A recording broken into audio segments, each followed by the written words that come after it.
All right, welcome to the Powers on Sports podcast this week. We have an action-packed episode for you. We've got three great guests that we're going to talk to. We're going to talk to the one coming up here, David Moulton. We're going to talk to Matt Zemek. We're going to talk to Chris Bond about all things going on in the college football world. It is great to be a college football agent these days. I mean, the bags of money that are getting issued and handed out around the country are unbelievable. We're going to get into that and many other things. We're going to hit some NFL topics as well. But first off, we're going to bring in David Moulton, who we've had on the podcast several times before. David works for the SEC on CBS. David works for Fox NFL Sunday. And David's back to his radio show with the Miller and Moulton radio show, syndicated back on the air. So welcome back to the podcast, David. Jason, great to be here. How are you? I'm doing well. All right, before we get to the football, you were at Thanksgiving, traveling on Thanksgiving. You've done this for many years. Give the audience a sense of a travel week for you when you have a Thursday game, when you have a Saturday game, and when you have a Sunday game for the audience, especially on a week like last week, Thanksgiving weekend, a holiday weekend. Do the radio show Wednesday morning, head to the airport early afternoon, fly to Detroit, then do the game on Thanksgiving. Yep. After the game, race to the airport, catch a 6:15 to Atlanta. Okay. Then, got about 36 hours actually. So in that sense, it was easy. Didn't have anything Friday. Iron Bowl Saturday. Yep. Race back to the airport, catch a late flight to Chicago, land in Chicago around midnight Chicago time, get in the hotel, 1 a.m. Chicago time. Get up the next day, pick up Joe Buck's stats guy in Milwaukee, and then continue the drive to Green Bay. Okay. Do Packers Rams, come back, drop Sfida off in Milwaukee, continue on to Chicago, get about 4 hours sleep, and do the radio show Monday morning, and then fly home and arrive just before dinner. So you typically fly home on Mondays, correct? Yes, because I don't live in Tampa. So not a lot of direct flights to Fort Myers. So I usually have to, there's a connection. Yeah. Lot less flights, post-pandemic than there were pre-pandemic also. Tough to get a late flight out. That's right. Yeah. Talk about just talk about the, and I know you've done this for many years. Being away from your family on Thanksgiving, you're always either in Detroit or Dallas, typically. Talk about the toughness of you having to do that and then the camaraderie of the family that you have with the Fox family. Well, I did 20 years of local television, and I worked every holiday but Christmas. Okay. Whether I was the top guy or the second banana in the sports office, my thing was I'll work all the holidays. I'll do Memorial Day, I'll do July 4th, I'll do Thanksgiving, Labor Day, I'll do them all. I want to be with my family on Christmas. There you go. And so I'm used to working Thanksgiving. But yeah, it's Detroit one year, it's Dallas the next. And fortunately, my wife is very understanding. I do want to drag her to one of these, though. I was going to say, yeah. I really do. I must admit, if of the two, I will probably, if I can, drag her to Dallas, because Troy Aikman is kind enough after the game on Thanksgiving Day to kind of cater and host a little soiree for about 15 of us. So, and I can promise you at Troy's, it ain't cheap. No, it's rather nice digs. Okay. It really is. Okay. I mean, he has it at his house, and, you see the Lombardi trophies and you see the Hall of Fame thing. And, he's got a television that's bigger than some apartments I've lived in. So yeah, he's not living in our neighborhood. Oh, he drives past it on the way. He does. Yes. Oh man. So, all right, so let's talk about, the bags of money that are being distributed around the country. Unbelievable last 48 hours or so in the college football world. You got Lincoln Riley to USC. You got Brian Kelly, the bombshell to LSU. Just your thoughts about that whole couple of big moves. Well, first off, they have the same agent, Trace Armstrong. So Yes. You have a feeling that, first off, I think it was a good thing they both have the same agent in this sense. It's why the story stayed quiet. Trace and or his people had to have been the ones that would have opened their mouth in order for it to get out. So I think if you're LSU and USC, the fact that you only had to deal with one representative or one agency, I think helped keep this quiet. Yep. Clearly, this did not go down in the last 72 hours. I mean, come on, that's laughable. My understanding is it had been about 3 weeks with Lincoln Riley and back and forth for USC. LSU was hoping to get Lincoln Riley. Riley ultimately decided, if I'm leaving, it will be for USC, which then had them turn their attention to Brian Kelly, whom they had contacted within days of letting Ed Orgeron go. And Kelly had said, nah, I'm good. So something changed.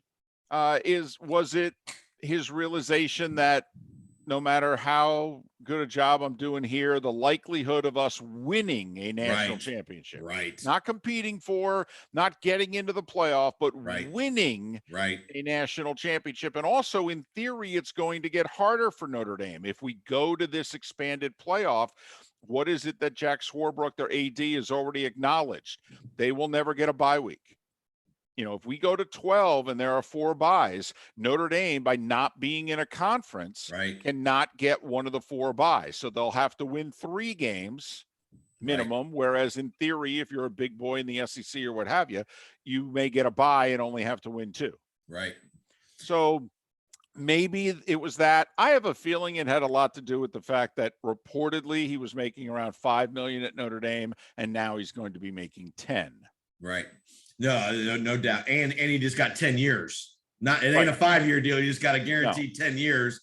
You know, that's the part that he's 60. So in theory, this is his last contract. It's his last job, that sort of deal. And I'm with you. I think the wanting to win it all concept of he getting to the playoff at Notre Dame, we've always said over the last years, he made it to the playoff, but Clemson or Alabama out-athleted him every time they played in the semifinals. They lost because they didn't have enough athletes. Well, when you're at LSU, it ain't about the athletes. It's about the coach. Can you coach them up and can you recruit them? He's going to have plenty of access to those guys. He's going to be able to get in the marginal kid that maybe couldn't get into Notre Dame from an academic perspective. He's going to be able to get those kids into LSU most of the time. So I think it's not as much about the money as it is to try to win a ring. Well, and Jason, you know, he's gotten good players from Louisiana while at Notre Dame. And LSU's incoming quarterback, this 5-star kid, had it narrowed down. He only took 2 visits. The 2 visits were to LSU and Notre Dame. I mean, he can recruit. He can recruit. He has done a very good job of recruiting. And you're right. The difference now is that there's however many guys, 6, 8, 10, 12, that when he was at Notre Dame, he was like, yeah, I didn't even call on this guy. We had no shot of getting this guy in. Okay. Where now at LSU, literally you can go after every kid in the country. Talk about what are your thoughts? What do you think Oklahoma does and Notre Dame? Well, Notre Dame's apparently Luke Fickell's job to turn down. To me, the interesting part about it is, what if Cincy makes the playoff? There are 26 days from getting in the playoff to the national semifinal. If you're Luke Fickell, yes, it's a job, you know, reportedly there were 3 jobs that he would leave Cincinnati for: Ohio State, Michigan, and Notre Dame. Okay, so this fits the criteria. But, you know, Jason, we've all had times in our life where the timing was just really wrong. Like if Cincinnati misses the playoff, I think Luke Fickell's the coach within 48 hours. But if you're Luke Fickell, even if it's one of your, oh my goodness, you mean I can be the Notre Dame coach? Yeah, but you got this little 26-day period and you're coaching Cincinnati in the playoff. And, you know, and say they end up playing Georgia in the first round. Well, hell, they lost to Georgia on a last-second kick in last year's bowl game. I mean, Cincinnati thinks they can beat Georgia. Whether anybody else does or not, they're like, hell, we should have beat them last year. So if you're Luke Fickell, is the job right, but the timing 100% wrong? If the answer is yes, then I'm curious where Notre Dame goes. Do they promote the defensive coordinator who's a phenomenal recruiter, but he's never been a head coach before? A guy I would throw out there, Pat Fitzgerald. Who, by the way, on Thursday turns 47. That's it. Just 47. He's won 10 games at Northwestern 3 times. He's been in the Big Ten championship game twice in the last 4 years, by the way. I mean, You say that out loud. That's it. This guy he's had some down years. This year they won one conference game. 3 years ago they won one conference game. Well, you're at Northwestern. It's hard. But I mean, if he can win at Northwestern, I agree. And here's the funny thing. He's at one of the few schools in which going to Notre Dame, the academic requirements might be a little easier. Yeah.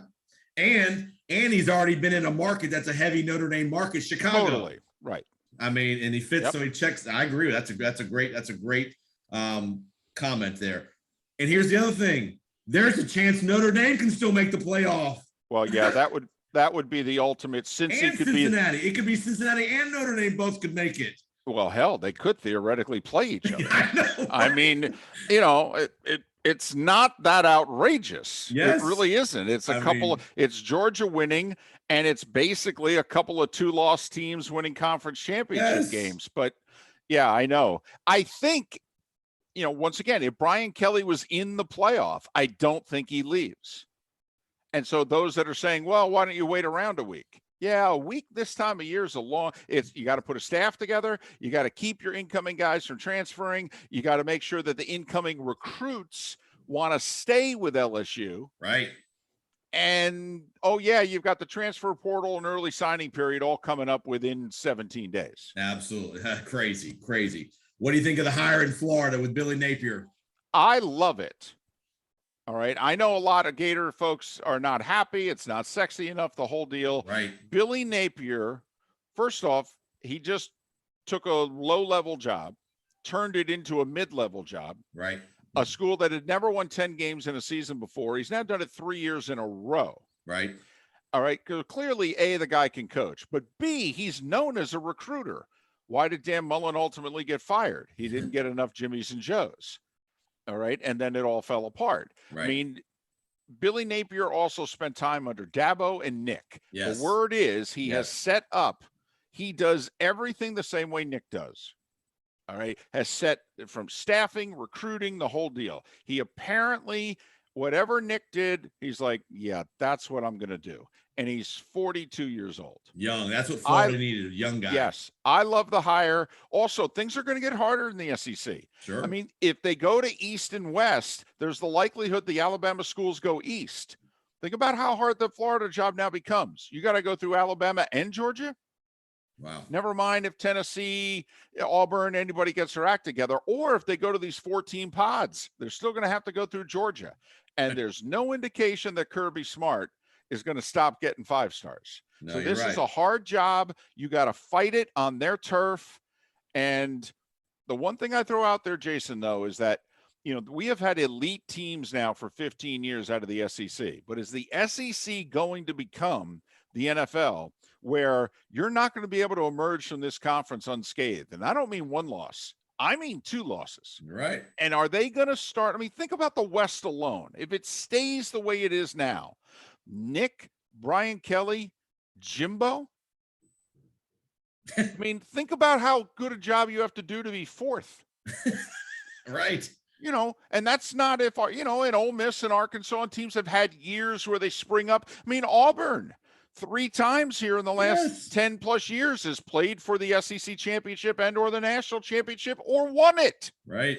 Okay. And never mind the East and the Alabama schools move over, Oklahoma, Texas joining. I'm just wondering if the SEC is dangerously close to becoming the NFC. No, you're right. No, you're absolutely right. And what's going to happen in Miami, down your neck of your area? Are they just waiting to hire an AD, or what's going on down there, do you think? Well, I will say Oregon not making the playoff.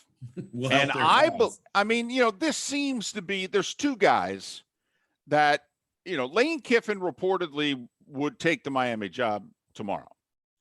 But they want Mario Cristobal. Well, if you're Mario, has your world gotten easier, tougher, okay, or the same in the last 48 hours? I think it just got a whole lot harder. Yep. Because you right now have the best car on the road. For how much longer? Right. A year? Because once USC gets rolling, you ain't got nothing for that. No one in the conference does. And he wasn't able to win when he was the number one car on the road still this year. He's come really close. You know, he in a way is Mario Cristobal at Oregon, Brian Kelly at Notre Dame. Right. I can get us into the top 10. Right.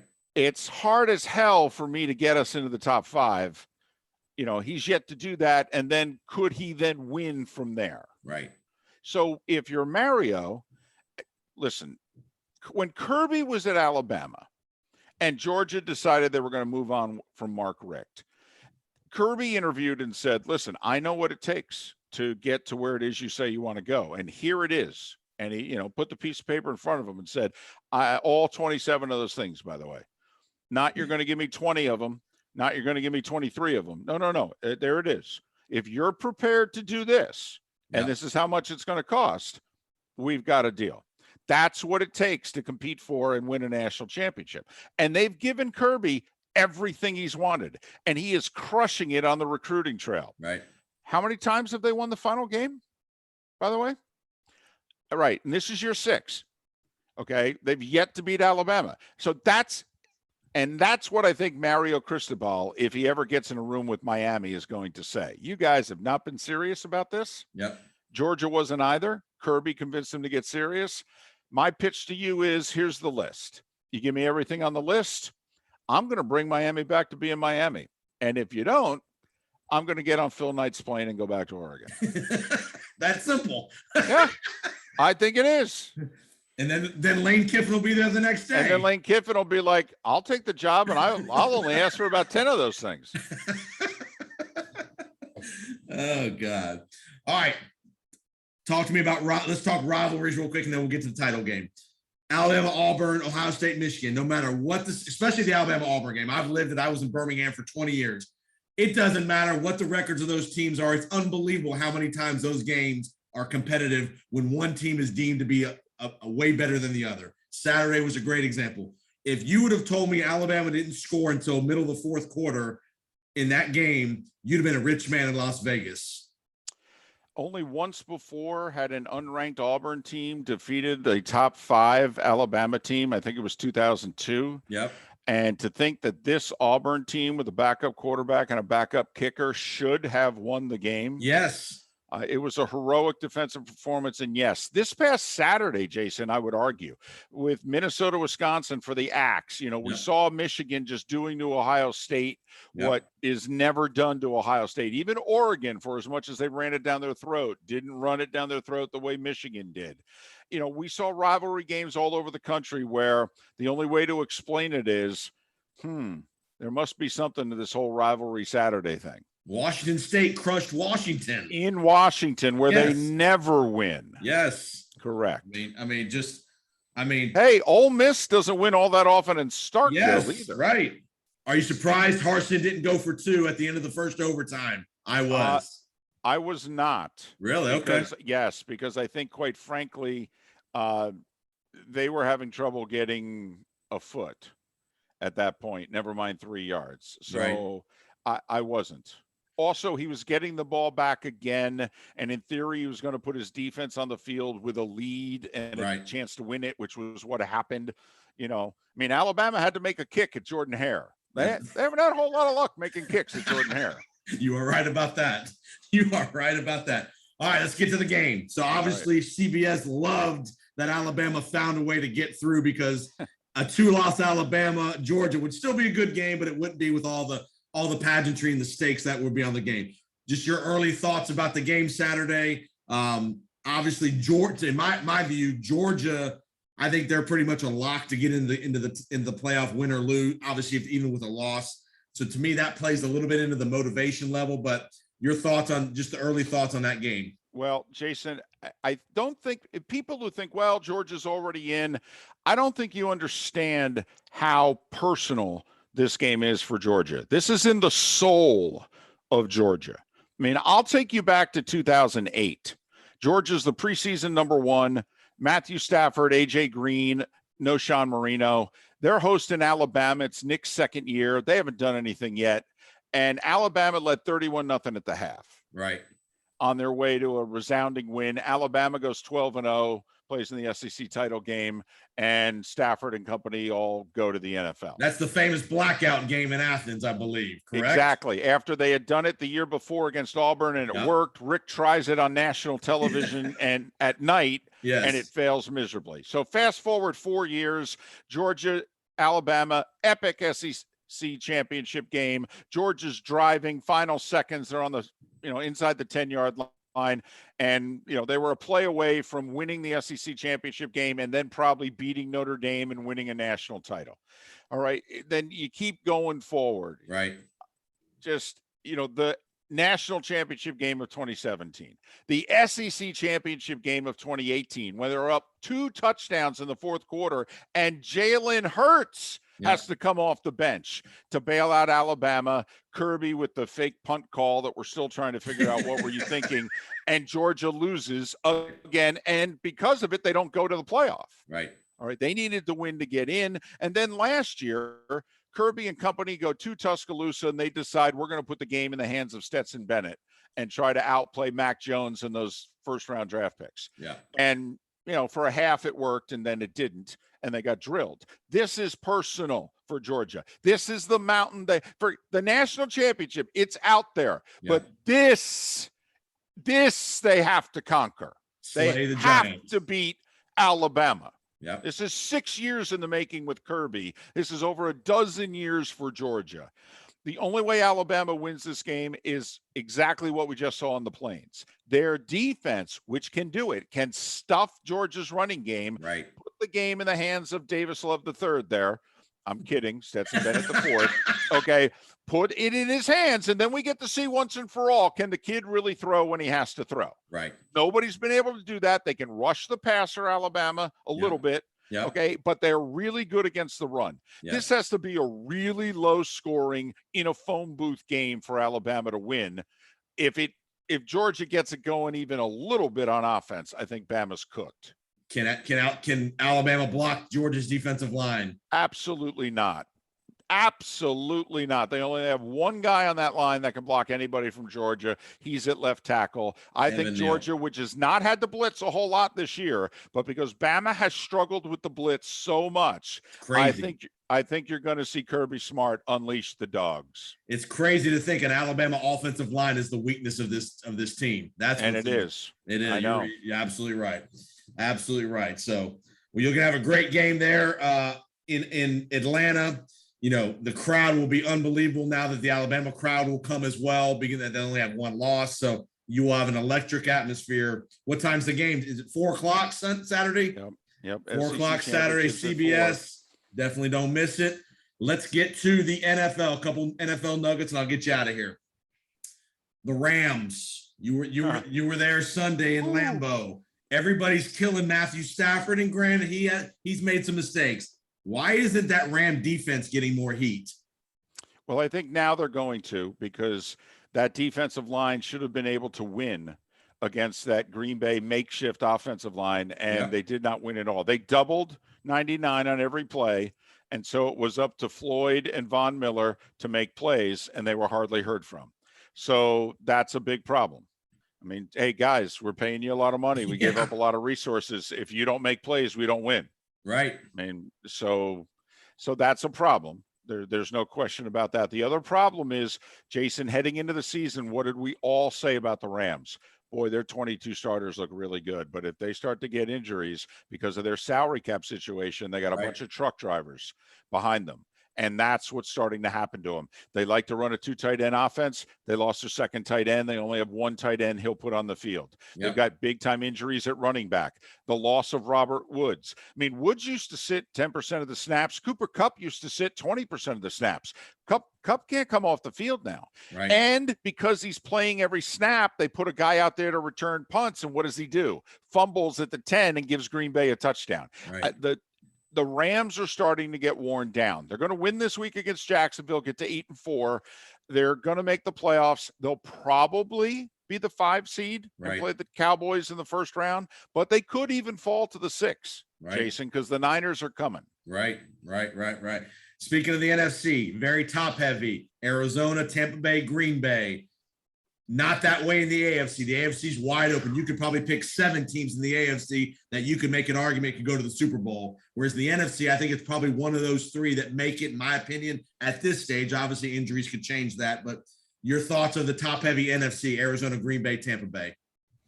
Well, I think Green Bay has the edge because they've beaten Arizona, so they'll win that tiebreaker. And right now, they have a better conference record than the Bucs. Right. So if Green Bay wins out, I'm pretty sure they're going to be the one. Yep. So then we're all going to have to go through Lambeau Field in January again. And I know Tampa did it last year, but they also caught a really nice day. They did. It was sunny, no wind, and 40. Yes. Trust me, the day wasn't nearly that nice 2 days ago when I was at the game. Right. So, I do think, however, the Bucs could win out. I mean, the road could go through Tampa still. I just have to believe that Arizona, injuries in the interior of the defensive line, having to go through 2 other good teams in the NFC West, that if they lose 2 more, they run the danger of not being the one, maybe only getting 1 home game if they're the 3. Right. I think of those 3 teams, Arizona needs to be, even though they're a perfect 6-0 at home, Jason, I still would much rather be that offense at home in a controlled environment than in Green Bay. I agree with that. AFC wide open, New England on a big run, Baltimore, Kansas City's coming. A team like Cincinnati is going to be very dangerous if they get in, which I think they're going to get in. Just your thoughts about the AFC. Well, forget Cincinnati getting in. How about Cincinnati winning the North? Right. They're only a game behind the Ravens, whom they've already beaten, and they get them at home in less than a month. And also, they're 3-1 in the division, while the Ravens still have 4 division games left to play. Right. And their other 2 games for the Ravens are the Packers and the Rams. Baltimore's got a tough finishing stretch here. Absolutely. Don't rule out the Bengals. Oh, my goodness. The Bengals winning the North. Here's the deal. If Buffalo can find a running game that doesn't involve their quarterback, I actually think they're going to go to the Super Bowl. I'm with you. But they don't have one right now at all, period. And it's tough to find one in December. Until proven otherwise, doesn't the road go through Arrowhead?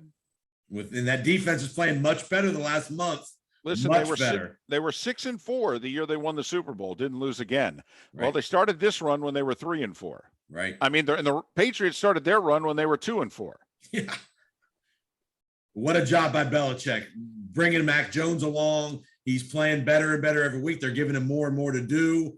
And he's playing within himself. Mac Jones is not trying to be Dan Marino. He's hitting the guys that are open to 7-8 yard routes. Quality coaching by Belichick, and that defense is legit. Top 5 offensive line, top 3 defense. Also, Belichick's had some big misses in free agency. He's had mostly hits this season. Remember, they spent big in free agency. It's worked. And they missed 4 defensive starters last year because of COVID. Right. 1 got traded, but the other 3 have all come back and played well. Yep. This was a team that won 7 games last year, depleted on defense, no talent on offense, Cam Newton at quarterback. Yep.